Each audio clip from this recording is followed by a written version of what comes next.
Hey everybody, welcome back. You got another episode, not really episode, but more Cutthroat research content, more Keyforge content, more of everything you guys are asking for.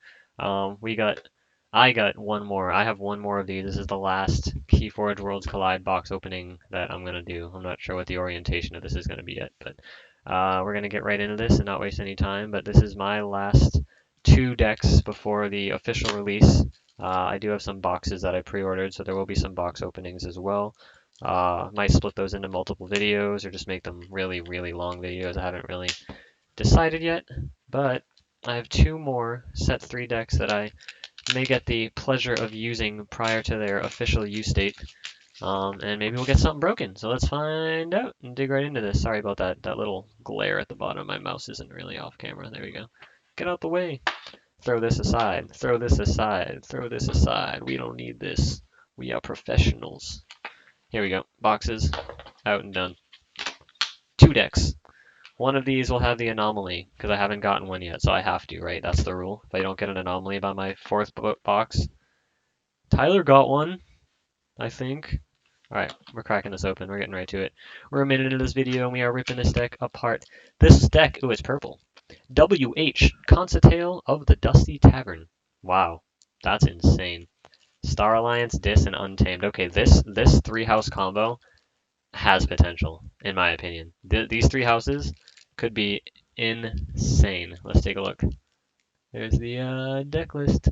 And I got a Red Baron, just like I said. Done. Done in dealio. Let's see.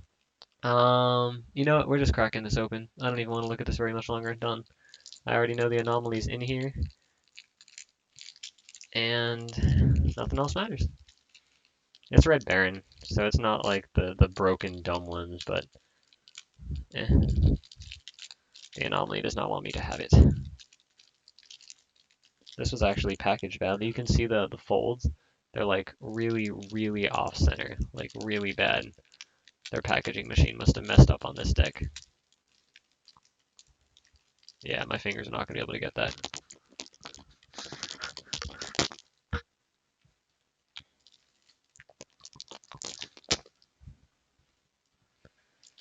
Sorry guys.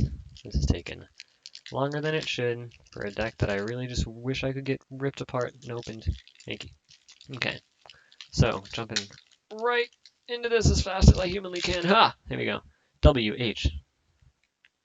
WH. Concetale of the Dusty Tavern. Alright, let's go into it. We got Teliga, probably one of my favorite creatures in Untamed other than Duskwitch. Piranha Monkeys, not bad, mini board wipe. Another Feathered Shaman. I think my last video has this in it. You guys can check that out. Ward each neighbor when he fights or reaps. Pretty good, she. Mimicry, ready for this? Fog Bank, ready for this? Unnatural Selection. Pretty good. There's a lot of board control and stuff in here, which is pretty neat. The Unnatural Selection plus the Piranha Monkeys. We got 2 Unnatural Selection actually. Didn't even realize that. The Fittest. Give each friendly creature a +1 power counter. Pretty good across the board. Rustnar. You guys know what that guy does. You guys know what Regrowth does. Harmonia is a new Hunting Witch, but he doesn't gain Amber unless the creature you're playing. If you play a creature and you still have less creatures than your opponent, you'll gain an Amber, but if you have more, you won't. So it's like a toned down Hunting Witch. Bramble Lynx has Skirmish, and if you've reaped this turn, he enters play ready. Pretty good card. This was used against me in test playing a bunch of times. Untamed's pretty good. A lot of creatures. Almost entirely creatures, right? Yeah, we got like half that, a little more than half that, I think, is creature count. That's pretty solid. Now we got Peace Accord, which is each player gains 2. It's an artifact. Each player gains 2 on play, and then after a creature is used to fight, its controller loses 4, and then destroy Peace Accord. Okay, so this is literally just, you play this, both players gain 2, and whoever fights first loses 4. So, pretty useful. This is good for a deck that just needs to let their board stay on board, like forever. Pretty cool. Universal Translator. Creature gains fight, reap, use a friendly non-Star Alliance creature. So this is a upgrade that becomes a house cheat.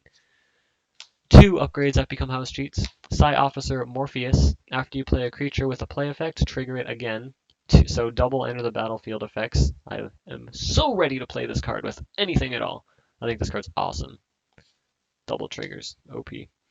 We got Information Officer Gray, Play Fight Reap. You may reveal a non-Star Alliance card from your hand if you do archive it. Pretty solid. Stealth mode, your opponent can't play action cards next turn. So I have a Fog Bank and a Stealth mode in this deck. Sly Officer Kincan, I'm sure plenty of the other videos have that card covered. Medic Ingram, one of the best commons in the Star Alliance, I personally believe. Light of the Archons, +1 power, +1 armor for each upgrade on the creature that this upgrades. Commander Chan, you guys know what this does. Pretty straightforward. Fight Reap, use another friendly creature. Doesn't have to be Star Alliance. Calm Officer Kirby, play Fight Reap. You may play a non-alliance artifact, upgrade, or action card this turn. So it basically says whenever you use him to do something or play him, you can't play a creature, but you can play anything else from a different house that turn once. Chief Engineer Walls, and that's Star Alliance. Not too bad. I didn't see any big creatures in there, but they don't have too many huge ones. Pretty standard. Let's get to this. Greater Oxtet. I've never seen this. Where is taunt? At the end of your ready cards step, purge a card from your hand. If you do, give him 2 power counters. That's bad. I don't want to be forced to purge cards in my hand. I'm saving those cards, dude. I'm saving them. Oh, that's not good. I'm not a fan of that. 3 Fates is great. Bornit's Touch. Reveal the top 5 cards of either player's deck. Purge a card revealed this way and shuffle the rest into the deck. I like this. I like this card a lot. That's a pretty good card. Rotgrub. Ooh, Rotgrub, your opponent loses 1, and then Reap to archive. So he's just an infinite loop. You play, they lose, you reap, he archives. You pick it up, you play, they lose, you reap, he archives. I like this. I want a deck with a bunch of these. If anybody pulls one, you should hit me up. This has 2. I want 5. Malison. Fight, you may move an enemy creature anywhere in its controller's battle line. Then if it's on a flank, it captures one from its own side. I pulled this in another deck that I did a video for. Still a pretty good card. I think it's got potential.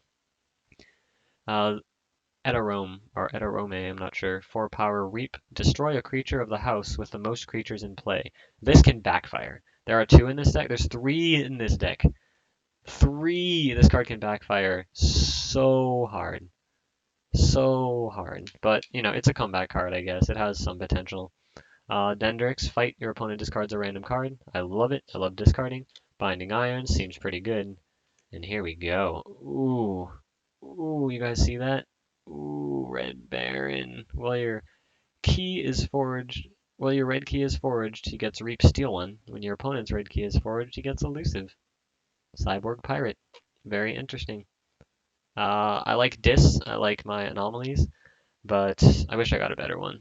I'm okay with it. I wish it was a different anomaly. Maybe I'll get another one out of my other box. Red Baron, guys. Don't forget. All right, let's move it on. I'll leave this here so you guys can enjoy checking it out from a distance. I'm going to open this last deck right here. It's a blue one. The Drotin of Underwarren. Underwarren, it's blue, so Underwarren and Underwater kind of connect the dots to me. Does that not, that looks like a teddy bear to me at first glance. Like right up here, little ears up top, and then the arms and legs. And it's blue, so water. Untamed, Brobnar, Star Alliance. We do not have another anomaly. 2 for 2 failed. But we will get this carefully inserted in here. You guys can get a little screenshot. Oh, shit. So, here's the deck. You can get a good picture of the deck list right there. If you missed anything or need clarification, you can always let me know in the comments. We're going to open this one up and get to it.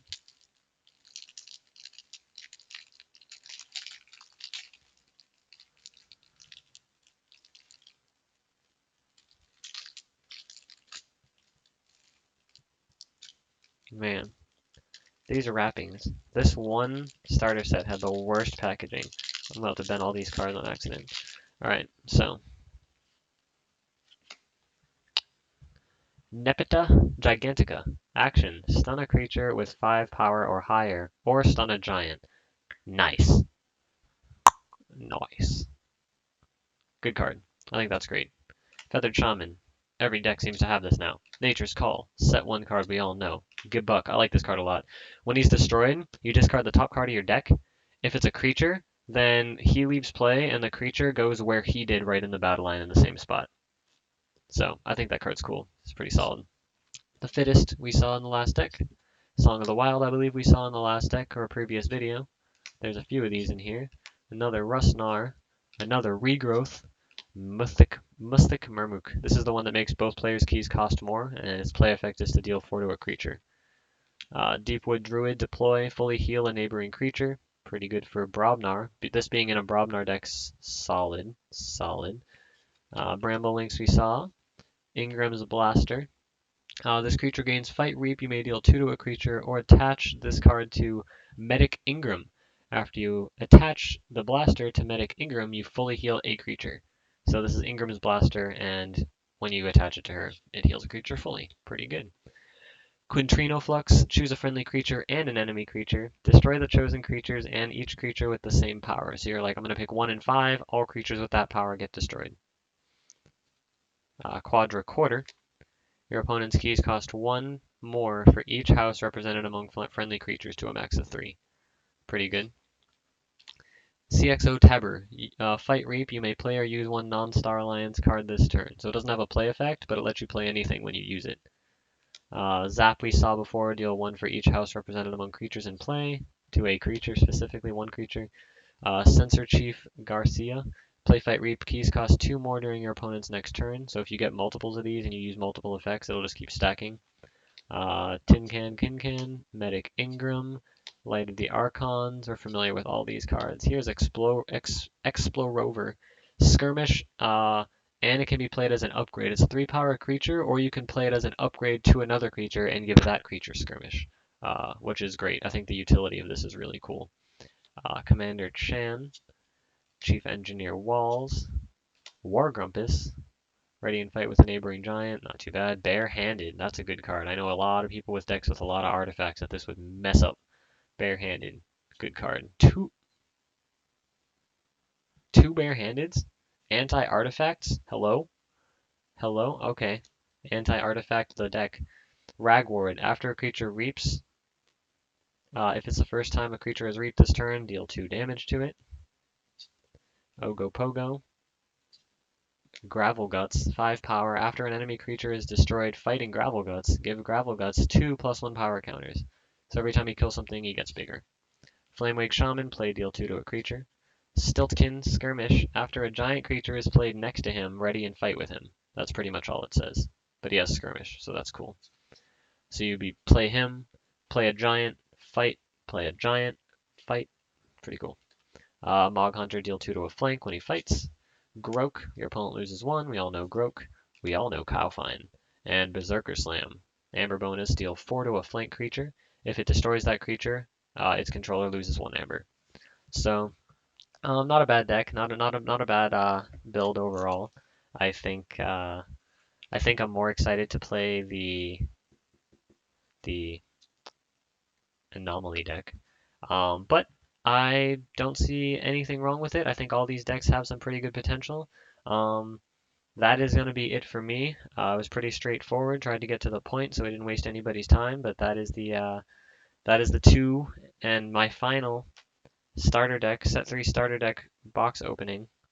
And hopefully you guys enjoyed it. I just saw the bottom of the anomaly like flickering through, and I thought I like bent my card. Let me know what you guys think in the comments. Let me know if you guys pulled anything cool or have any good decks from set 3, and let me know what's your favorite card that's about to get released for the first time. Don't give me reprints. Just tell me what new card are you most hyped about. Let me know if you have any questions, and check out Cutthroat Research on all social media to find out about our episodes and more content to come. Thanks, guys. Hope you have a good one. Bye.